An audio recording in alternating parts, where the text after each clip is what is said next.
Hello, Gomel. Uh, Domila. Hi. Gomila, thank you for accepting the meeting.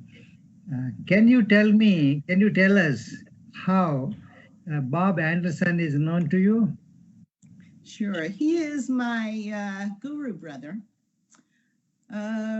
We met in 1979, and he was with Gururaj, our guru, and his wife, and a couple of other people at information night, and we just responded with each other. He was just so warm and inviting and just really wanted to share a gift that he thought was so amazing.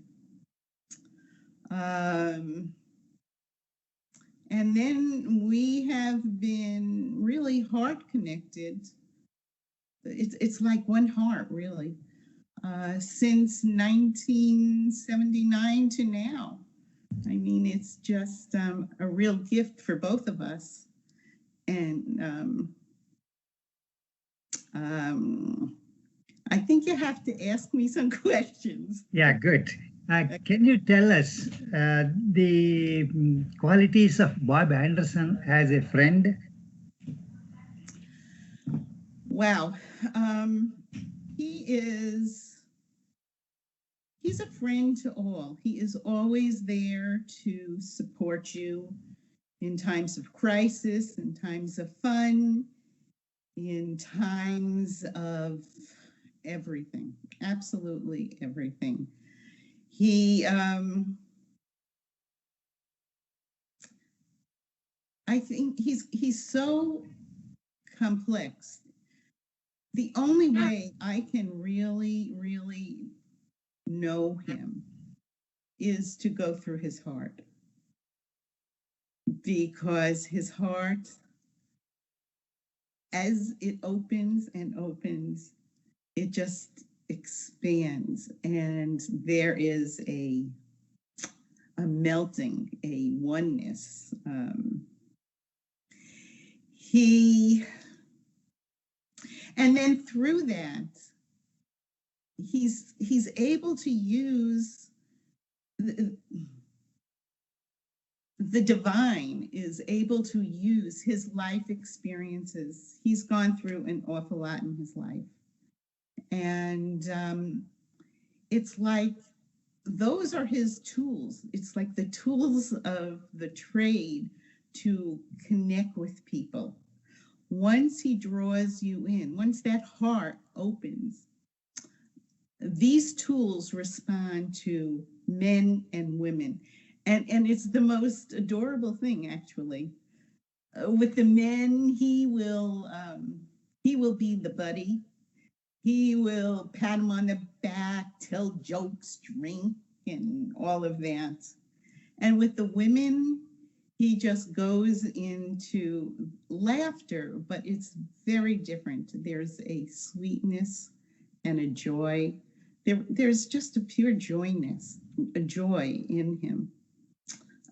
There's spontaneity. So you really can't stay too much in thinking about too much with him, because he just goes with the flow. And that's a gift. That's a real gift. Um, Can you tell us about his spiritual outlook, philosophy of life? oh my God, yes. Well, um, oneness. That it's first the connection through that, and then it gets expressed outward. Um, it's hard to talk about someone's spiritual outlook. I think Rupa's going to do that really with you. Um, Can you share any anecdote that you liked? oh, I have so many. Yes. Okay. Well, first of all, I had since Bob or Sujay has been in my life forever, we would be on the phone all the time, and we could speak for hours. And then I ended up having stem cell transplants because of breast cancer.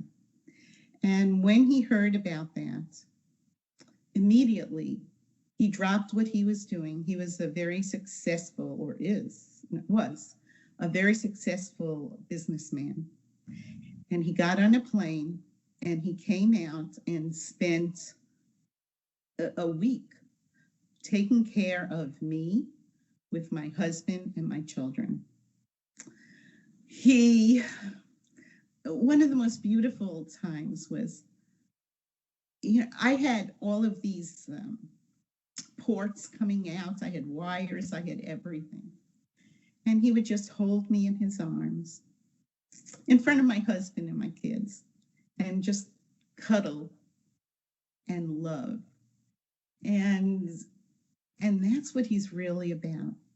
That's totally what he's about in terms of with me, in terms of we were once on a course, we were driving, we had an Uber driver, and he started to connect with the Uber driver, and the Uber driver just started crying with him because Bob connected in the heart using his war experiences.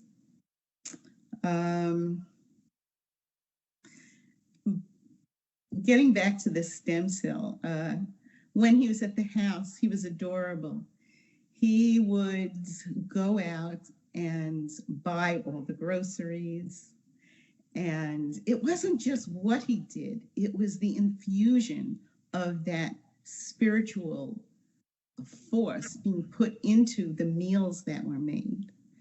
The infusion of that love that poured out to myself, my husband, my kids.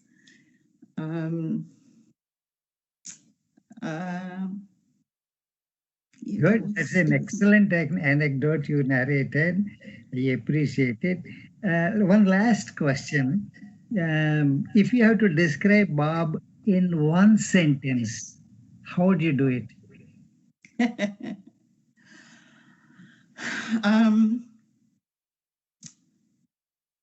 A spiritual force and alive, with total vibrant aliveness.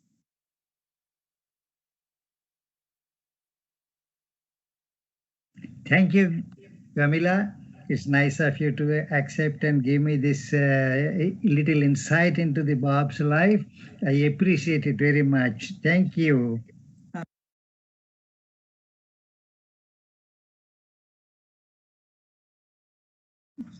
Mr. Swanson, how do you know Bob Anderson? I first met Bob in 1977 in Santa Barbara, California. We were attending the same spiritual conference with our guru, Guru Rajananda Yogi. And this was in which year, sir?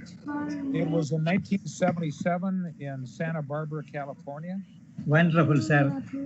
And what were your experiences with Bob Anderson? Well, I didn't get to know Bob that well at that time. I just met him briefly. But over the course of the next 3-4 years, I got to know Bob and came to like him and respect him very much. And do you know him professionally or in a personal manner? Yes, I know Bob professionally. At that time, I was in my family company, Swanson Health Products. It was a mail order vitamin company. And we were just switching over to putting our database, our mailing list over to a computer. And I had purchased a computer that I didn't quite understand. So Bob and a colleague of his from Chicago flew to Chicago in 1979 to help me get the database onto the computer. So Bob was acting in a professional capacity at that time. Now, how do you describe Bob as a professional? Very professional. At that time, he was the Chief Information Technology Officer at Revlon Corporation, which was the largest cosmetic company in the world. And Bob was very professional, and I was very impressed with his skills. Very good, sir. Very good. Very good. And how has been the friendship over the last 43 years? Oh, it's been very deep.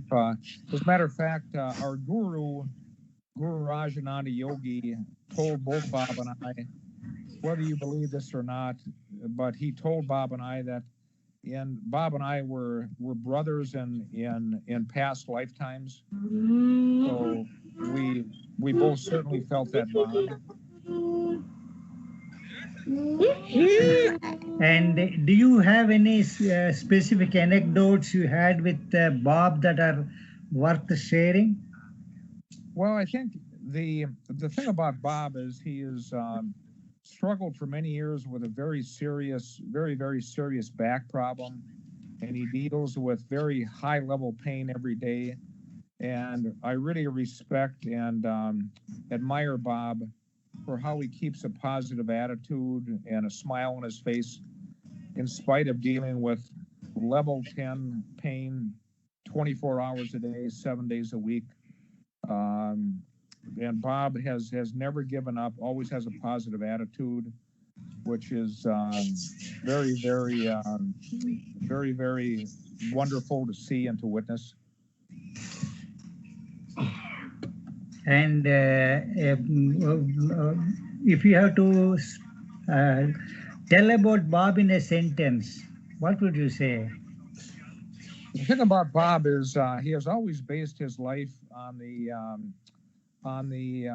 principle of semper fidelis. When he was in the service, Bob is loyal and always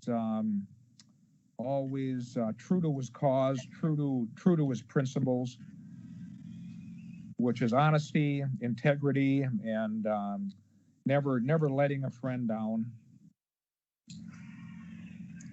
Thank you, Mr. Swanson. It has been nice of you to share your views on Bob. I thank you very much. Okay, is this everything then, Marie?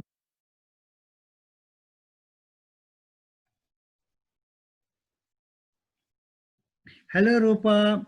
Hello, Murali. Thank you for accepting the interview for Bob Anderson. Can you please tell me how Bob Anderson is known to you? Bob and I met in 1978 when we both went to the same meditation retreat in Santa Barbara, California, to see Guru Raj Ananda. So that's how we met. We met because we were studying with the same teacher, our guru. So you know him for about 42 years. Oh, I never figured it out, but yes, okay. 42 years. So how do you describe Bob? You know, when I tried to think of how I would describe him, he is all the extremes that a man can have are there in him. He has lived all of them. He's a profoundly adventurous spirit or soul who has challenged himself all his life, who knows what it's like to feel fear and to overcome it and to be extremely courageous. So he has the heart of a warrior, a spiritual warrior, and also somebody who loves the earth because of its adventures and challenges. He loves to face challenges that he feels called to. One of the things I think of him as is he's kind of a modern, he has some qualities of a modern day Arjuna, a little bit. You know, he's got a connection in his heart, I think, to what Arjuna represents in all of us, which is a total devotion to the truth and to hitting the heart of the target of truth, whatever that is, to be true to himself. I've seen that, total devotion. Also, when I talk about the extremes, he cannot resist new experience. He learns through experience. That's what I've seen over the last 42 years. I never figured out how many years, but yeah. So he throws himself into experience. He's not afraid of extremes. He even cherishes them. I think he has a profound sense of humor about life. Like, in other words, anything really weird is interesting. He's got a curiosity that is insatiable. He's extremely smart. He's brilliant.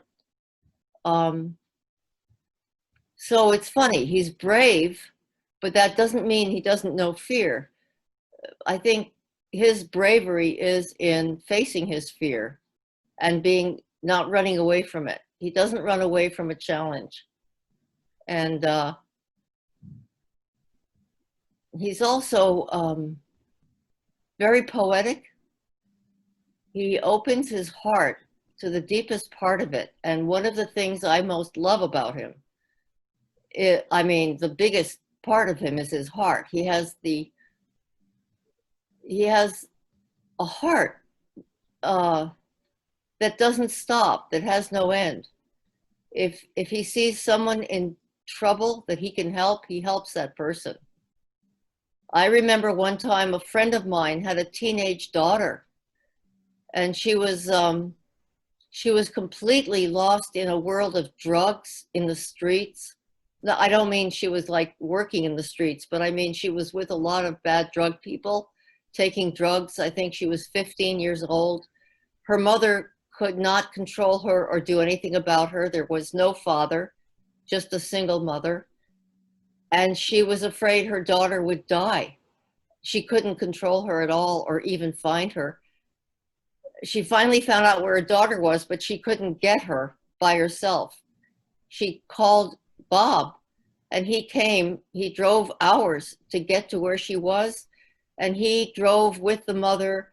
They went and they got the daughter. He got the daughter and brought the daughter back with the mother. He answered the call for help, and he does that a lot. He's kind of like, he likes to rescue. If it's a really bad situation, he is like a knight that gets on the white horse and charges off to rescue somebody in need. His heart is very compassionate. What else would I say about him?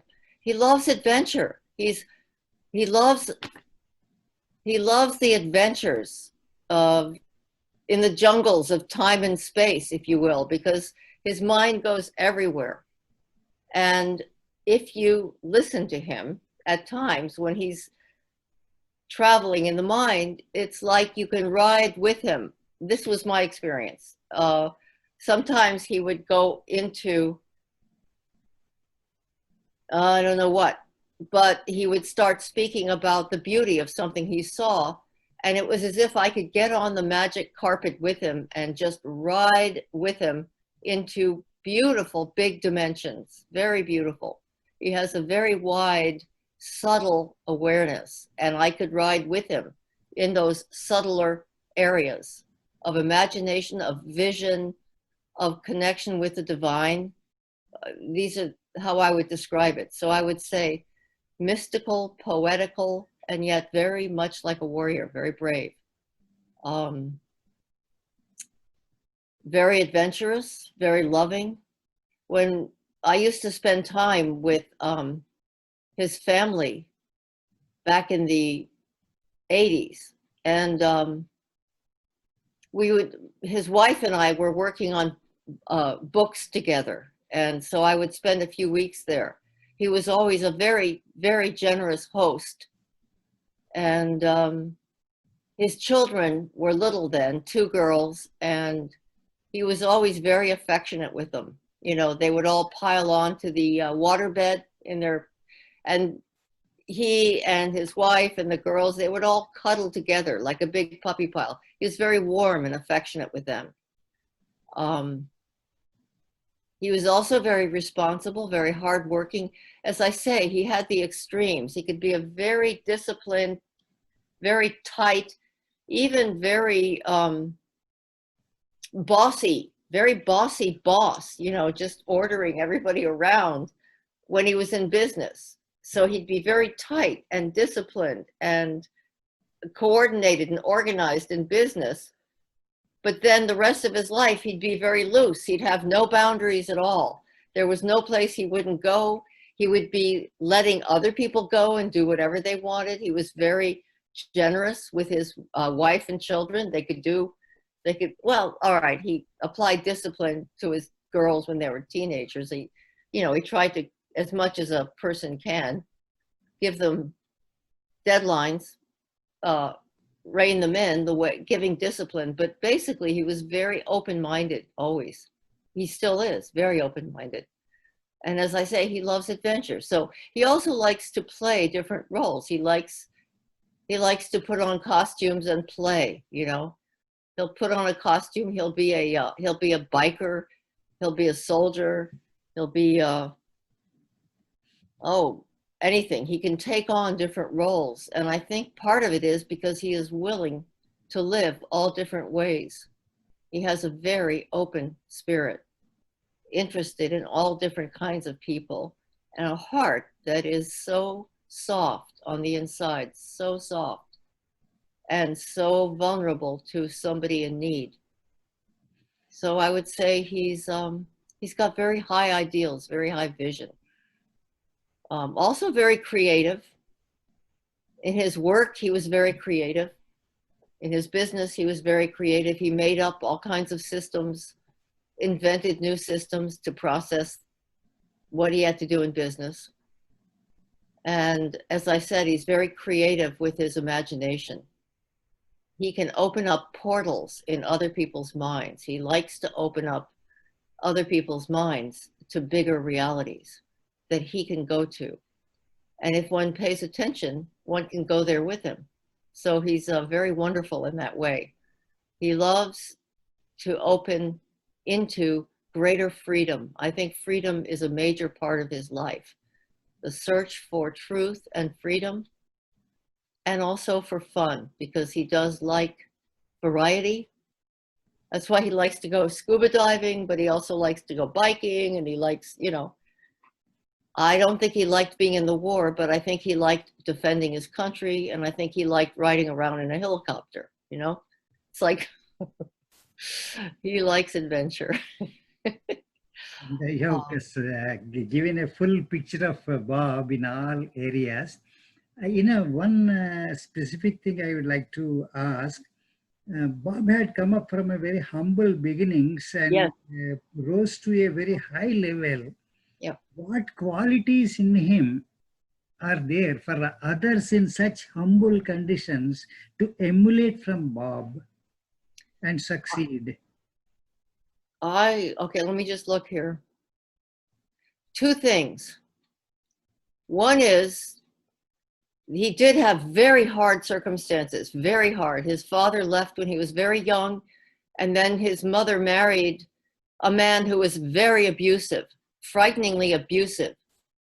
And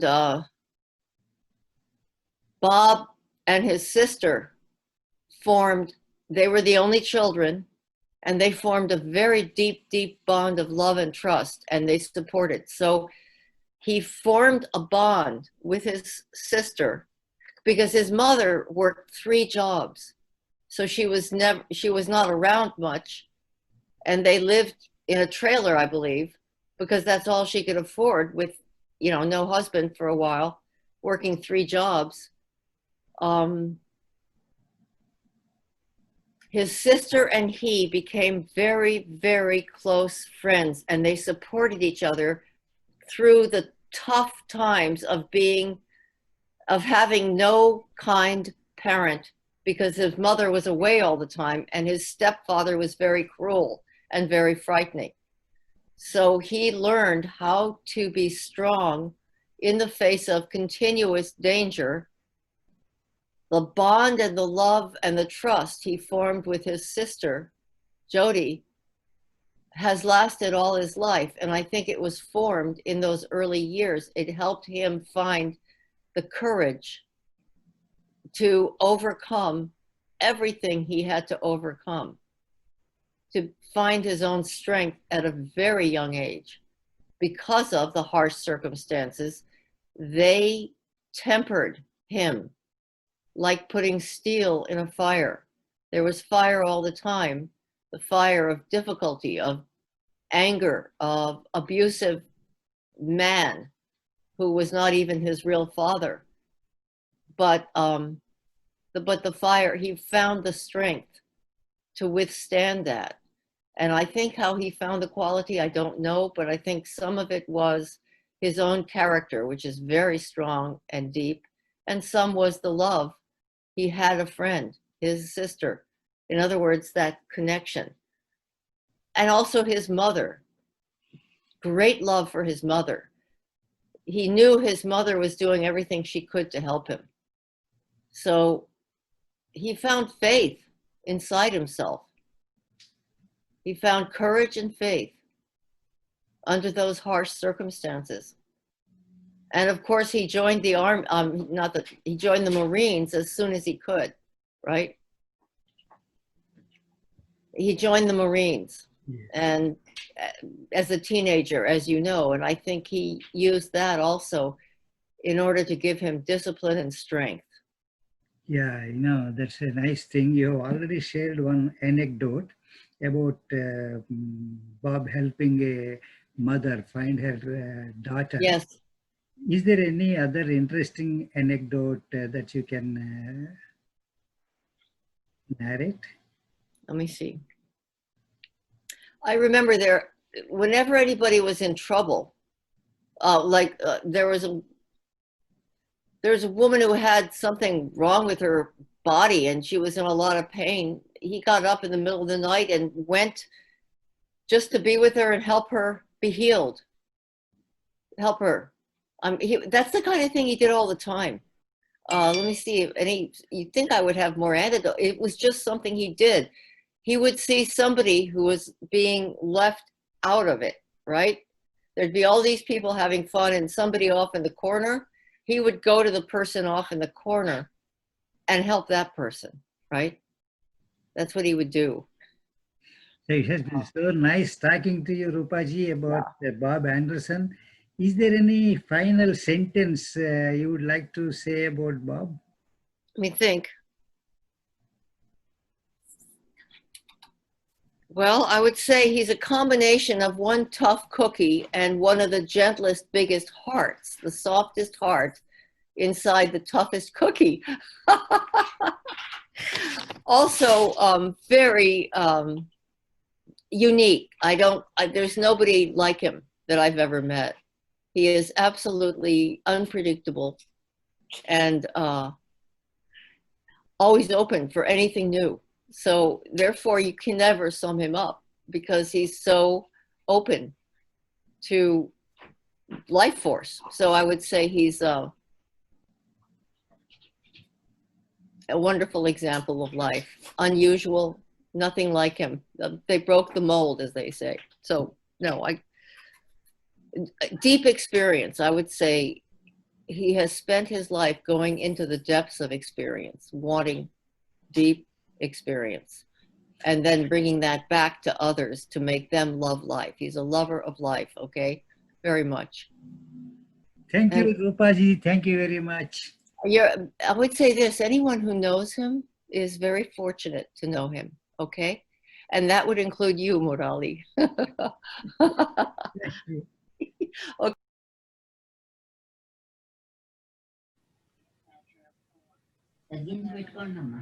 Okay. Good afternoon, Ms. Sutriya. I thank you for accepting to be interviewed about Bob Anderson. Can you tell us how you came into contact with Bob Anderson? Yeah, we met through the American Meditation Society and through our guru. And I would have met him about 1981, I guess. So we would both have been attending different courses, and I would have been in their home for some meetings back around that time. So it's been a long time that we've known each other. So in this long association with Bob Anderson, how do you find Bob to be as a person?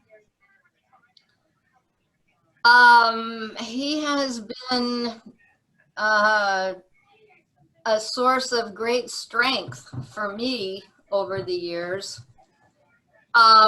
Would it be all right if I shared some examples?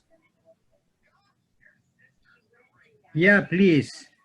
Okay, so it would have been around 1995, I think. I had some serious medical issues, and I was experiencing great fear, really bordering on terror. And he would call me on the phone every day, talk to me, you know, share his own personal experiences or do anything that he could to support me during that period. And I guess this went on for, I can't remember the time frame, but certainly a couple of weeks, where he would be there with me every day for some period of time, every day, just talking to me and helping me. And then 2 years ago, my husband died, and Sujay Bob was in India at the time, and I wanted him to speak at my husband's funeral because they were good friends. And originally I had the funeral scheduled for the day after he got back from India, but he was willing to turn around, even though he was, you know, he'd been in India for I don't know how long, and with the flight back and so on, he would have been completely exhausted. And he, even at that, he was willing to get right on the plane and come out here if I needed him. As a, you know, and so instead I changed the date. We had a different kind of funeral, and I changed the date. But he came out just to be with me and to speak at the funeral. So in it's ways like that where he has just been incredibly supportive all throughout the years that I've known him. Those are the times when I have actually needed him most. I'm sure that if I had needed him at other times, he would have been there, but I saw him do the same kind of thing for other people over the years. And so there's just no question in my mind that he just, as a service out of love, does everything he can to serve the people that he's acquainted with. Ms. Sutriyat, do you think there is anything in Bob that he can be taken as a role model by young people coming up in life? Because Bob himself came up from a very humble beginnings to reach the stage he had reached. Well, absolutely. I mean, absolutely. I don't think he's a saint by any means. He certainly has some of the annoying characteristics that all people have. But yeah, he is a very intelligent man, a very capable man.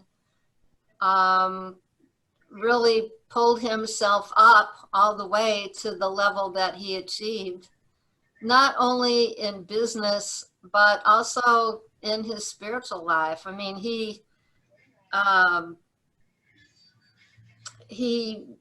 is just he's a great spiritual teacher and a great spiritual leader. I mean, His energy is just very profound to be with. And I would say absolutely he would be a good role model for people. You have been interacting with him at the spiritual level. And how do you describe his philosophy as? Oh, that's a little trickier. Well, I would say, first of all, that he's certainly well versed in service to humanity. He is very much an Advaitist in the sense of believing in the oneness of all. He is capable of great analysis when it comes to teaching, and also when it comes to looking at his own mental patterns and conditions. He's capable of understanding, well, not complex, but he's capable of understanding a variety of spiritual teachings, and looks forward to doing that, looks forward to studying different spiritual teachings. So he's also very devotional. He was very much devoted to helping our guru at the time that he was alive and with us. Now he's again willing to help the rest of us who are left and who are doing our best to carry on those teachings and to live those teachings. Thank you, Ms. Sutriya. One last final question. If you have to describe Bob in one sentence, how would you do that? In one sentence, well, I would say he's not a saint by any means, but he certainly does the most that it's humanly possible to do with whatever cards he has been dealt. So if I could put a semicolon there. So he is a very definite spiritual student who is more than willing to help people to learn and to pass those teachings on, to pass on what he knows to others. Thank you, Ms. Sutriya, for giving your time freely to me to record your impressions and opinions about Bob Anderson. Thank you very much. Have a great day. Thank you.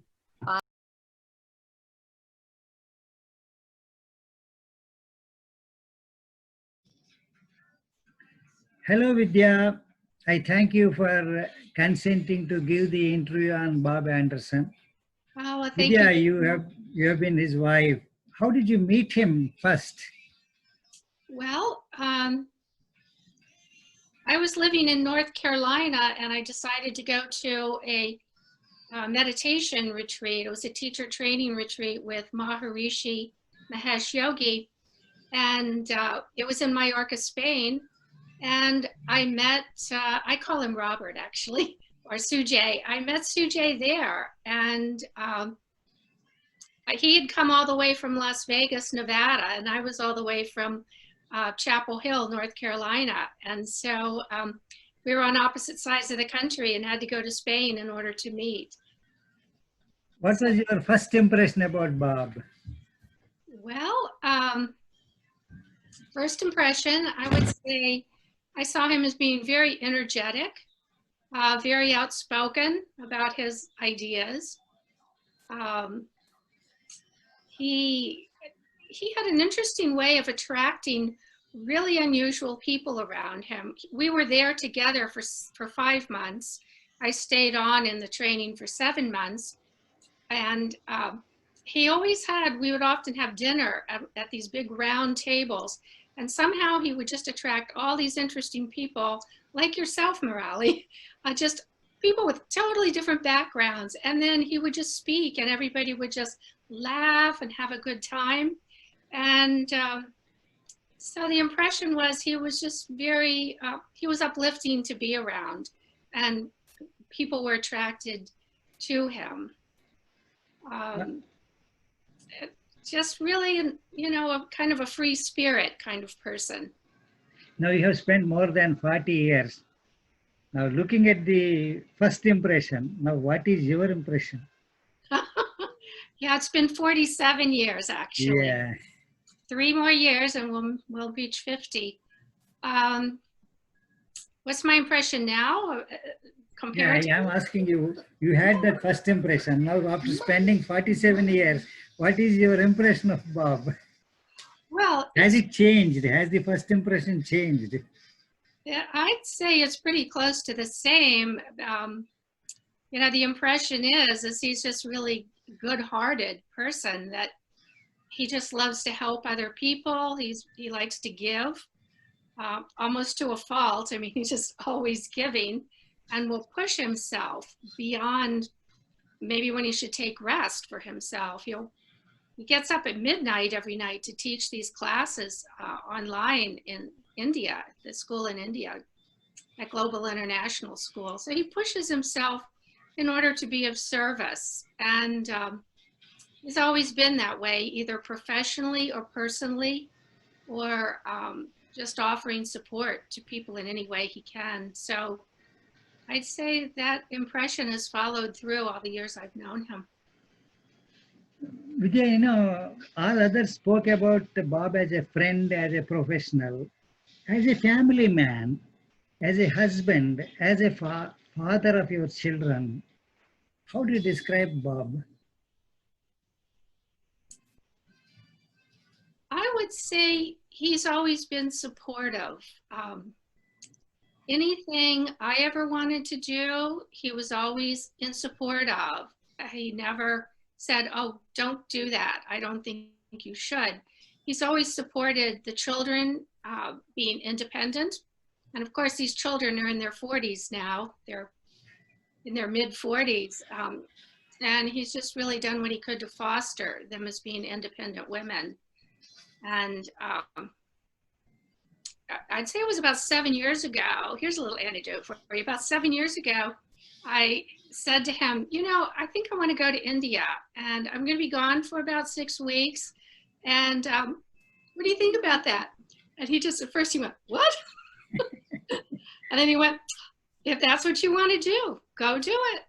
So, you know, no matter what I've asked, all the times I've gone to retreats and taken extra trainings, and after the children went away to college, I decided to finish up my training and get my doctorate. And he was in great support of that. Sure, go back to school, do whatever you want to do. So I would say he's always been open and supportive of all of us. You have been the longest companion to Bob. How do you describe him as a person, as a friend, as a philosopher, as a guide, as a professional, as a handyman around the house? How do you describe Bob? Well, I would say pretty much all of the above, but not the handyman. Don't give him any tools. No handyman work. But as a person, I'd say his strong quality is just the goodness of his heart. And it gets carried in an unspoken way. Another thing about us is, it kind of circles back to that first question, is that when I met Sujay, he had graduated from high school and then gone to technical school. And I had already gone through graduate school and had my master's degree. So there was quite a disparity between us in terms of our background, our training, and how we were brought up. And you know, it didn't make any difference because who he is just shines through from the heart, and that's where we connected. It had nothing to do with, you know, what you know with the mind or education. It was just the presence of his being. It was just a radiant soul, and that's how I've always seen him. In 47 years of togetherness, I'm sure you faced some ups and some downs. Oh, yes. Can you tell something? Yeah, there's always ups and downs in everybody's lives. It's just, you know, this is Earth School. We come here to learn, and so it's not an easy ride. Somewhere along the line, we get our challenges. I would say one of the biggest challenges was when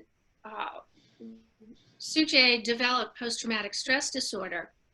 We'd been married about 26 years, and then boom, this post-traumatic stress disorder emerged, and he turned into a very different person than the person I knew in terms of, I'd never heard him talk about Vietnam. I'd never heard him talk about his experiences in the war. It was just like it never happened with him. And then suddenly it was just all up there in full force. And he suffered just very, very strongly from the symptoms of a person who has PTSD, with the hypervigilance and the nightmares and waking up screaming at night. I mean, in utter terror. And just a lot of those kinds of very difficult things to live with. And he's actually 100% disabled with PTSD. So it's very severe in his case, but he's pushed through it. I mean, it's there, but he functions. I would say he's overcome it because he's remained functional. He still worked at Computer Aid, and he, in retirement, I mean, he's still active. And he's involved with organizations that have other service people who served in Vietnam. So he's connected with those people, and that's really close to his heart and important to him. But that was a difficult hurdle, and he does the best he can to manage that. And the other thing, I don't know that you know about this or not, but he injured his back many years ago. Gosh, I'm thinking maybe it was about 15 years now.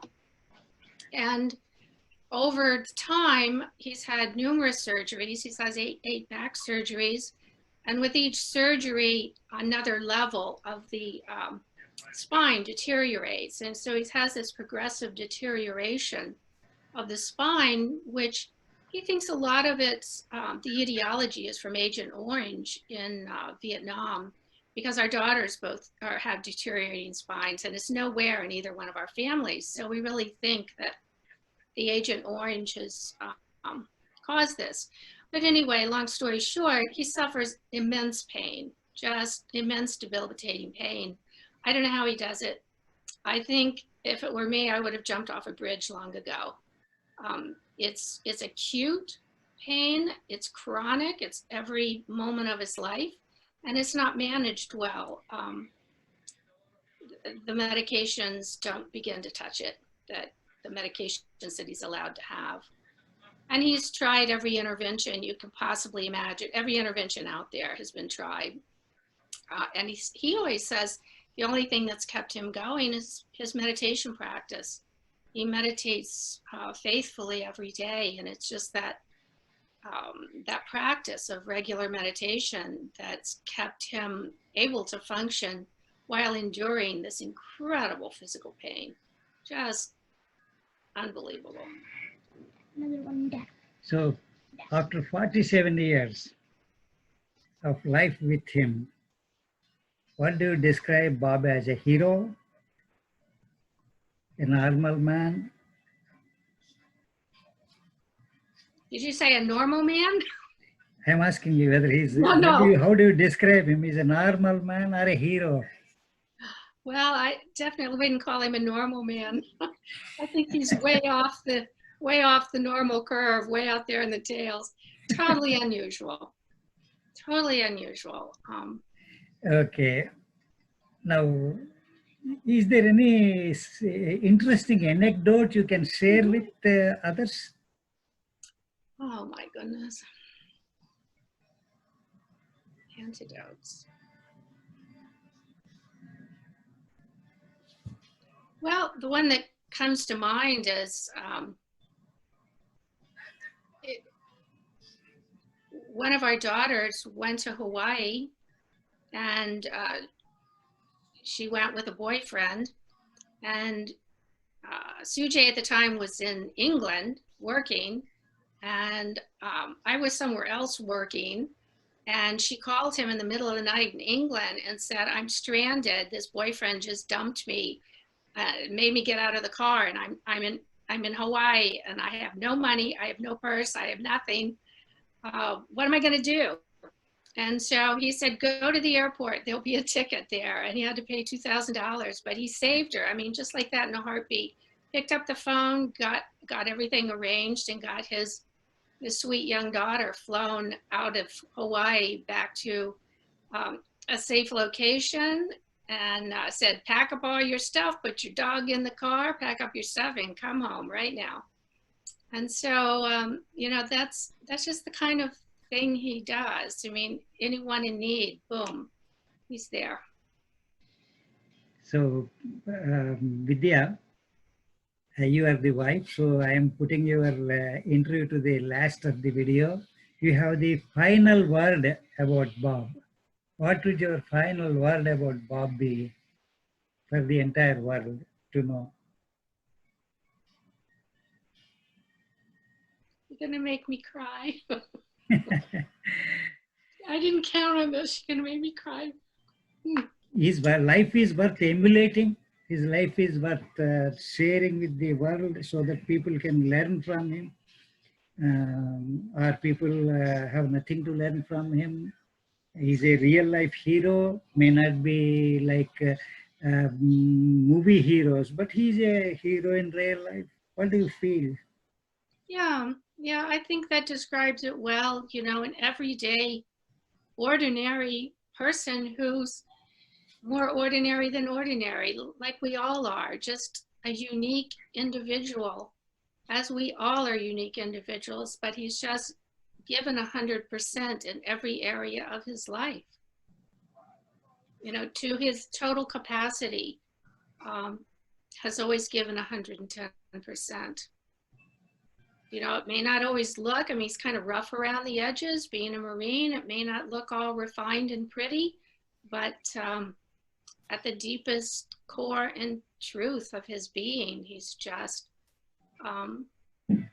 been of service, offered service in every area, and kindness and concern. He's wonderful with the dogs.